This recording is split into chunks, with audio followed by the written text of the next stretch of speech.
আসসালামু আলাইকুম রহমতুল্লাহি ওয়া বারাকাতুহু। প্রিয় ভাই বোনেরা, আজকে আমরা এমন একটি বিষয় থেকে আলোচনা করব, সেটা আপনারা দেখলে চমকে যাবেন। তো আপনাদের সবারই একটা প্রশ্ন ছিল যে কোরআনুল কারীম দিয়া সূরা দিয়া কিভাবে আমরা আহ, সঠিক সমাধান পেতে পারি। তো আমি আজকে আপনার এই বইটা আপনারা কোনো জায়গায় পাবেন না সচরাচর। এটা অনেক কষ্ট, অনেক আগের বই, পুরানি। কোন সূরা দ্বারা কি হয়, এটা কোন সমস্যার সমাধান, আমি আপনারা যদি চান আপনাদেরকে আমি ধাপে ধাপে আমলগুলা দিবেন চান।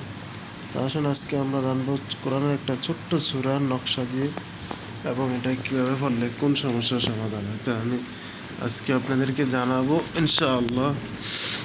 তো দেখুন, সূরা নাস। সূরা নাস যদি কেউ 100 বার পাঠ করলে জাদু টোনা বা বানের ক্রিয়া নষ্ট হয়। আর নকশাটি যদি ধারণ করে রাখে, তাহলে এই নকশা দ্বারা আপনি জাফরান কালি দ্বারা, লাল কালি দ্বারা যদি লেখে সঙ্গে ধারণ করেন, তাহলে কোনো বান, জাদু টোনা এবং বানের ক্রিয়া নষ্ট হয়ে যাবে। আপনি কেউ বান দিয়ে কোনো ক্ষতি করতে পারবেন। যদি আপনারা নকশা নিতে চান, পার্সেল হিসাবে আমরা আপনাদেরকে নকশা করে ভালোভাবে তাবিজ করে দিতে পারবো। এর জন্য আমরা সামান্য কিছু হাদিয়া লাগবে। তো যারা নিতে চান তারা যোগাযোগ করবেন।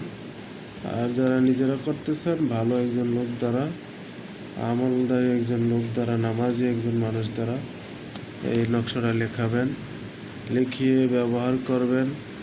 আশা করা যায় যত যা বান, জাদু টোনা আছে সব কিছু থেকে আল্লাহ পাক আপনাকে সেভ করবে। তো ঠিক আছে, সকলে ভালো থাকবেন, আমার জন্য দোয়া করবেন। আসসালামু আলাইকুম।